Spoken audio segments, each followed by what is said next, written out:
Very much, gentlemen. SKT moving to 2-1 on the series. They're going to be very happy with that, and I got to say that all in all, they're looking a lot cleaner in their two more recent wins versus that initial game of the series. Yeah, definitely so, and I think we're well on our way for matching the accurate 3-1 prediction of SKT1 taking the series. That's why I didn't gloat after the first game, because I knew this was coming. Because you knew they'd pick up one game. All right, well, let's talk through it a little bit. Again, we see the Soraka coming through and now playing a very pivotal role. As the casters both just mentioned, Faker playing well on both sides of the Azir matchup now. Well, I do want to jump on this mid lane matchup because Fizz doesn't beat Azir in lane, and Faker didn't beat Xiaohu in lane.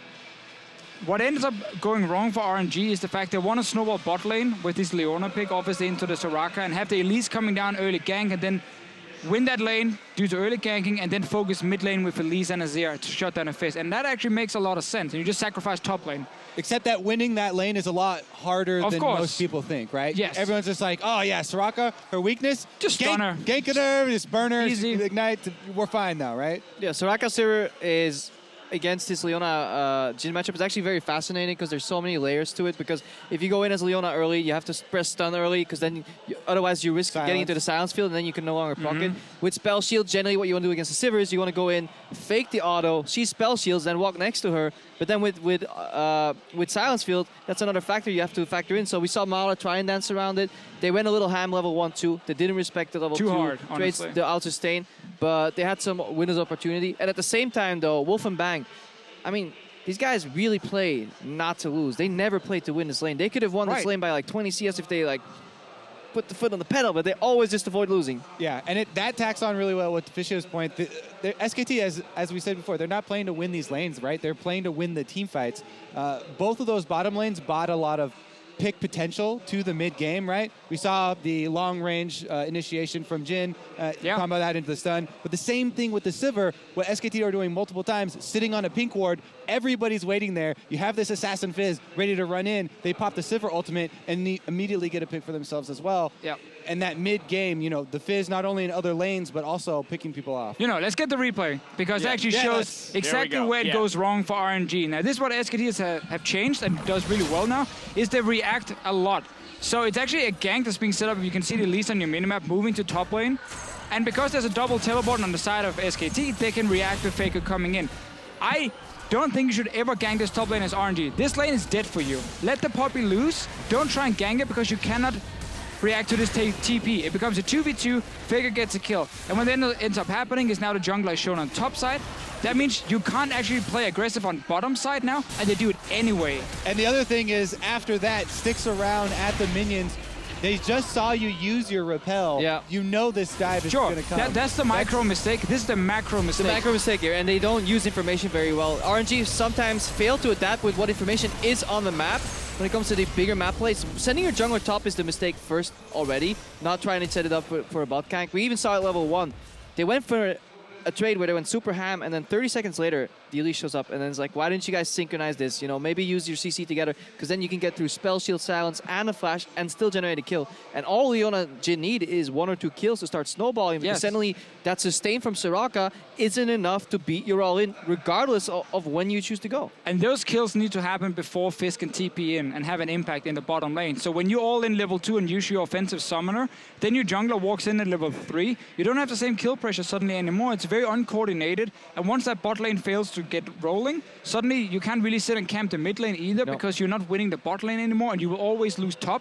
And then they just kind of panic and be like, all right, let's try and gank top then. And that's the worst you can do, because then the TP comes in, you snowball there, bot lane can't play aggressive, they get dove, and then the game is basically over. Yeah, so SKT out to a very early lead in terms of kills, but we did see about 5 minutes later into the game, RNG, they're going to pick up a little bit more, and this was kind of the equalizer, equalizer turning point. The things that RNG are good at, they are incredibly good at, and that is looking for picks or aggression in the mid game. We also have a replay of that. They managed to find picks here every time. I really like this combo where you open with Jhin ulti. It's a good adaptation because there is an execute to that Jhin ulti, so generally you want to use it last. But here they just layer the CC and they force SKT to kind of overcommit too, because they're already winning the fight right now, and this is a good turning point for RNG.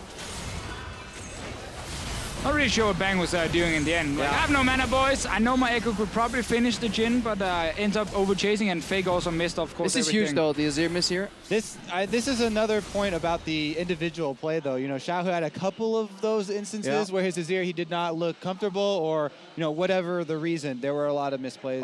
Also, the fact that he goes for the first pick Azir when the LeBlanc was available, right? So he could have just went for the counter pick too. Like, I think he seems no longer have confidence in the counter matchup, because usually he would just give over the Azir, pick the LeBlanc if they take it, and then just wreck him in lane. How much of that, though, is the fact that now SKT is showing up to these team fights and RNG is saying we need something that's a little bit more secure from a champion perspective in the team fights, as opposed to looking for just that single carry? I mean, so you have to do both parts, right? You can draft for that style, and then they have to also set up for that style. Multiple times, you know, they're there, they don't have the front line in that a very similar area where they were trying to do one of those team fights, and you know, story could be completely different, but not setting up the pink wards in advance, you know, trying to get everybody there ready for the fight. All right, well, real quickly before we go to break, I want to take a look at the fight that kind of put the nail in the coffin for RNG. SKT picking up 5 kills, 4-2, plus Baron off the back end of it.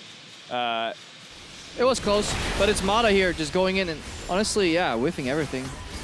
Yeah, as soon as you're done this, you're kind of useless now as a Leona, obviously missing everything, but this is the fight you talked about, Kobe, where Poppy isn't there in the front line. And it's a fun game to play Echo, when not only do you see Azir, and Echo is really good into Azir because flanks are very strong against against Azir, you also see a Jhin.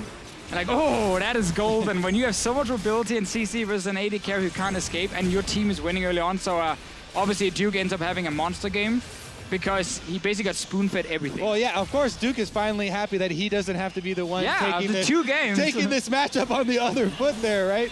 He's finally able to get actually a good matchup that he should be winning, and he does. Yeah. Maybe could have won a little bit harder than the 1%, but he definitely did his job. Yeah, we saw how the lack of frontline really influenced that fight, though, because yes, Mata whiffs a little bit, but if there's a Poppy there at least, with Steadfast present, maybe they can cancel a Fizz Q, you know, any dashes going in, maybe just slow them down a little bit, but he arrived when the fight was already over, and then, yeah, Poppy is pretty much useless.